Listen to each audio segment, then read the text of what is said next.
Hello friends, আজকের নতুন ভিডিওতে তোমাদের সবাইকে স্বাগত জানাচ্ছি।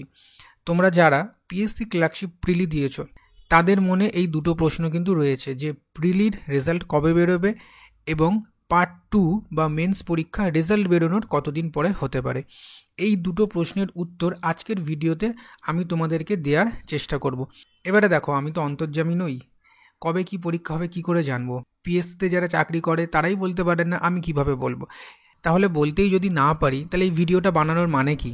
মানে হচ্ছে আমি তোমাদেরকে প্রবাবেল ডেটসগুলো বলবো এবং রেফারেন্স নেব পিএসসি ক্লার্কশিপ 2019-এর পরীক্ষা থেকে। পিএসসি ক্লার্কশিপ 2019-এর যে প্রিলিমিনারি পরীক্ষা হয়েছিল সেটা কিন্তু জানুয়ারি মাসের 2020 সালে হয়েছিল এবং প্রিলির পর আমাদের যে রেজাল্টগুলো বেরিয়েছিল সেটা কিন্তু জুলাই মাসে বেরিয়েছিল 2020 সালে। মানে জানুয়ারি থেকে জুলাই 6 মাসের মোটামুটি কিন্তু একটা গ্যাপ ছিল রেজাল্ট বেরোনোর মধ্যে। তারপরে মেন্স পরীক্ষা হয়েছিল কিন্তু ডিসেম্বর মাসে।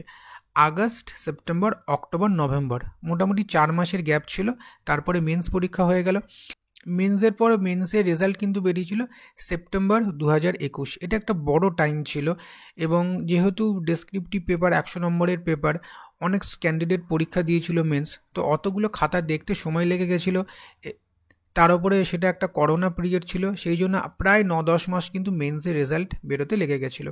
কিন্তু মেন্সের রেজাল্ট বেরোনোর পর থেকে বাকি স্টেপগুলো তাড়াতাড়ি হয়ে গেছিলো। টাইপিং টেস্ট হয়েছিল মার্চ 2022 সালে, মোটামুটি 6 মাসের একটা গ্যাপ দেখতে পাচ্ছ। এবং ফাইনাল যে মেরিট লিস্ট বা ফাইনাল যে রেজাল্ট সেটা কিন্তু 2022 সালের জুলাই মাসে বেরিয়েছিল। এটা ডাইরেক্টরেট আর রিজিওনালের ক্ষেত্রে, আর সেক্রেটারিয়েটের রেজাল্ট তার 1-2 সপ্তাহ আগে বেরিয়েছিল, মানে জুনের এন্ডের দিকে বেরিয়েছিল। প্রবাবলি জুন মাসের 27, 28 বা 29 তারিখ এই ডেটের মধ্যে যে কোনো একদিন বেরিয়েছিল। রেজাল্ট বেরোনোর পর যে প্রসেসগুলো থাকে, পুলিশ ভেরিফিকেশান, মেডিকেল টেস্ট, এগুলো হয়ে রিক্রুটমেন্ট হতে হতে চাকরিতে জয়েন করতে করতে আরও কিন্তু 3 থেকে 4 মাস সময় লেগে গেছিলো। এবারে এখন কথা হলো, আমরা 2019 সালের টাইম লাইনটা বুঝে নিলাম। সেই অনুযায়ী যদি আমরা চিন্তা করি তাহলে আমাদের পরীক্ষা হয়ে গেল নভেম্বর মাসে। ডিসেম্বর, জানুয়ারি, ফেব্রুয়ারি, মার্চ, এপ্রিল, মে মাস নাগাদ কিন্তু আমাদের প্রিলির রেজাল্ট বেরোতে পারে বা তার আগেও বেরিয়ে যেতে পারে। আমি যদি এপ্রিল ধরি তো 5 মাস পরে কিন্তু রেজাল্ট বেরোবে এবং তারও 3 থেকে 4 মাস পরে জুন, জুলাই, আগস্ট এবং আগস্ট সেপ্টেম্বর নাগাদ কিন্তু ক্লার্কশিপের মেন্স পরীক্ষা হতে পারে। তো এইদিকে ধরো 4-5 মাস, ওদিকে 3 মাস, মানে মেন্স পরীক্ষা হতে 6 থেকে 7 মাস সময় রয়েছে।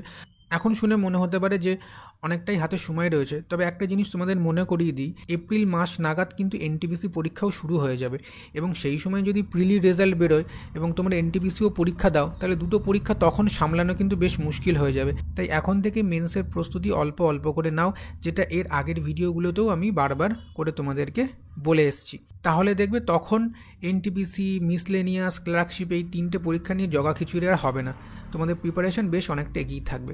তাহলে মেন্স বললাম মোটামুটি আগস্ট, সেপ্টেম্বর, আরও 3 মাস পরে মানে 2025 সালে ডিসেম্বর, জানুয়ারি মাস নাগাদ হচ্ছে টাইপিং টেস্ট হতে পারে এবং আরও 3 মাস পরে মানে 2025 সালের এপ্রিল মাস নাগাদ রেজাল্ট বেরোতে পারে। এটা একটা প্রবাবেল টাইমলাইন আমি বললাম পুরনো পরীক্ষার রেফারেন্স নিয়ে। আমি চাইবো যে খবরটা আমাদের সামনে উঠে এসছে যে 2025 সালের ডিসেম্বর মাসের মধ্যে সমস্ত রিক্রুটমেন্ট কমপ্লিট হয়ে যাবে, আমি চাইবো সেটাই যাতে সত্যি হোক, পিএসসি দ্রুত গতিতে কাজ করুক এবং তোমরা তাড়াতাড়ি পরীক্ষাগুলো দাও, পাস করো এবং তাড়াতাড়ি চাকরিতে জয়েন করো। এই ছোট্ট কয়েকটি ইনফরমেশন শেয়ার করলাম। যদি ভালো লেগে থাকে লাইক করো। খুব তাড়াতাড়ি দেখা হচ্ছে নতুন একটা ভিডিওতে। Till then, God bless, take care.